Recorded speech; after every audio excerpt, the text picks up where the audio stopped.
Bạn này bạn ấy nói về how to mind map as beginner.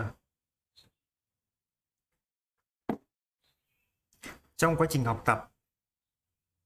tập là một quá trình, chứ học tập không phải là một hành động. Đây, học tập là một cái quá trình làm việc ha. Quá trình, đây sẽ là bạn nói này.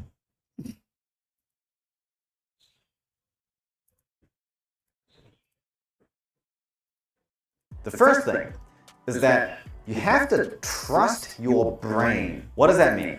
Bạn phải tin tưởng vào cái bộ não của mình. Tin tưởng vào bộ não. Trust it in your mind. Trust it in your mind. Tin tưởng vào bộ não. Quá trình học tập không phải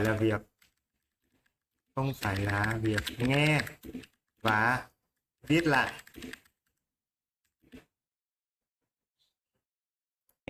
Okay. Imagine you're sitting there in a lecture. Most people, if they're awake, will just be listening, sitting there and writing or typing down their notes constantly. Just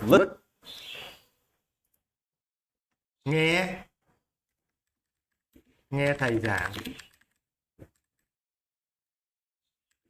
hay nghe video trên YouTube.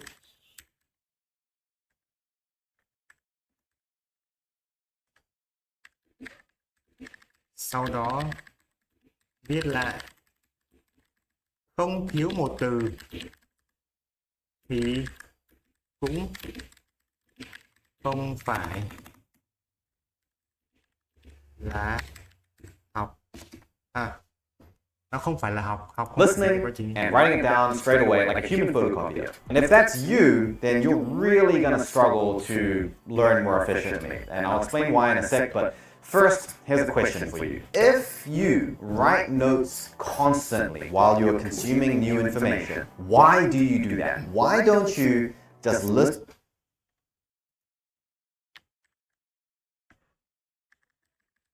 Điều gì khiến bạn cứ nghe rồi ghi lại ngay?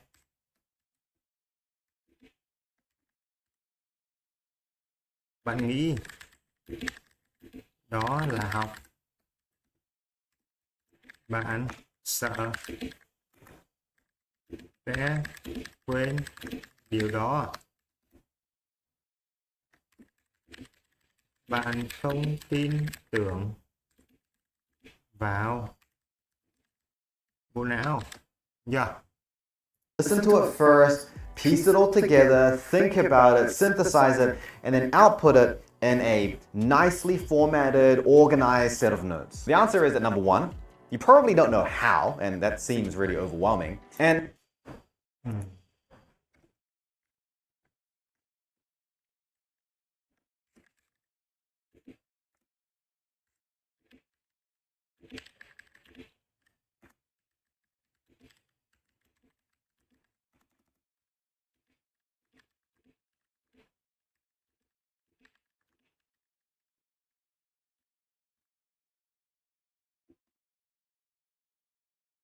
number two, you don't trust your brain to be able to do that in the first place. After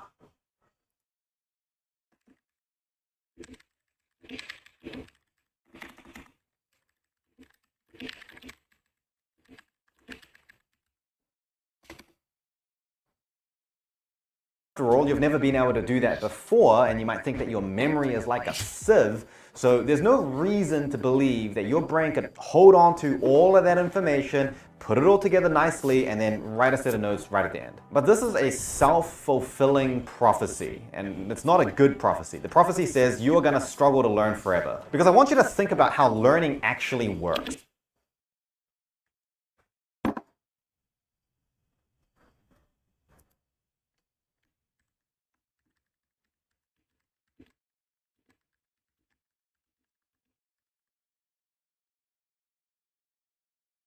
Let's say I'm learning from this book. If I just look at this book, How much do you think I'm going to learn? Not a lot. Now, what if I open the book and look at some pages? Am I learning now? Yeah, probably not yet. But what if I now read the words that are on the... Có một cuốn sách không đồng nghĩa với việc học. Cầm một cuốn sách không đồng nghĩa với việc học. Mở một cuốn sách ra, đọc không đồng nghĩa với việc học.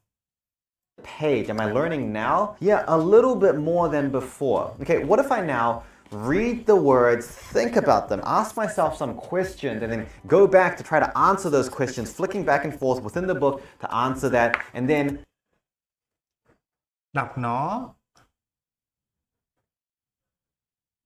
hỏi một câu hỏi, nghĩ về câu hỏi đó, cố gắng trả lời, lại dở nó ra để tìm kiếm một câu trả lời.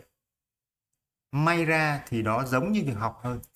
write down my notes that summarize my thoughts. So obviously that last one will probably result in the most amount of learning. And the key difference between those examples I just gave you is how much your brain is involved in that process.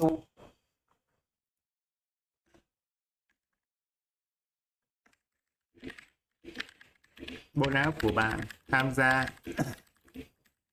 vào quá trình học tập bao nhiêu? Cái thông tin mà bộ não nó nhớ được bao nhiêu? Cái thông tin mà nó xử lý được bao nhiêu? Đưa ra câu trả lời là bao nhiêu? Hay nó chỉ là cái máy human photocopier. Bạn ấy dùng cái từ là human photocopier từ bên trên ha. Hay mình chỉ là một cái máy photo chạy bằng cơm thôi. Human photocopier. When we think about us reading something, that information coming into our brain, then us writing some notes about it, learning is the part that happens in the middle, in the gap between where information goes in and then comes out again. In fact, research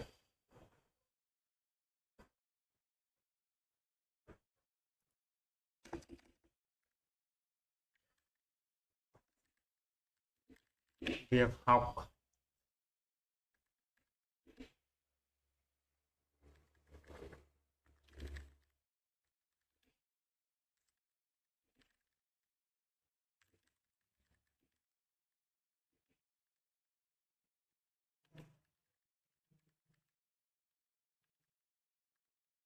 thông tin đầu vào và ra. Việc học tập nằm trong khoảng cách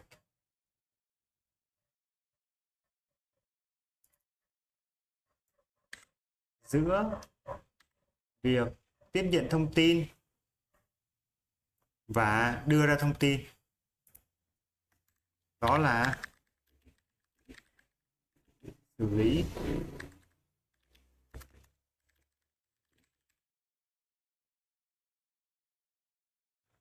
Research tells us that writing notes immediately after listening or reading to something, like at the same time, makes us worse at learning. And that's because this space in between information coming in and going out gets so small that there's no opportunity for your brain to do any thinking in the first place. So if you want information to come into your brain and stay in your brain, then you have to actually let your brain in on the action. You need to give it the time and the opportunity to think and pull it apart and ask questions and connect it all together again. Because your job as a learner isn't just to take information and document it for later.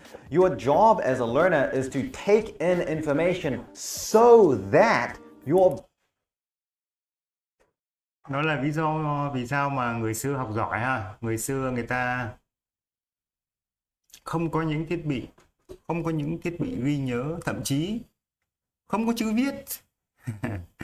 Mọi thứ phải được nhớ. Hay là đấy là lý do mà Đức Phật không cho chép lại kinh điển khi mà ngài còn tại thế.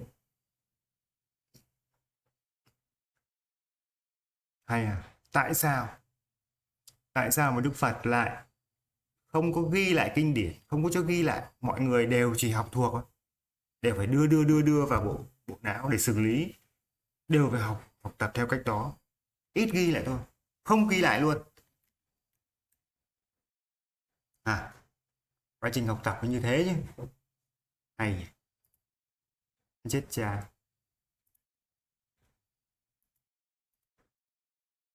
First thing I call delayed note taking. The concept to this is simple. Thôi thử làm việc một tí thế thôi.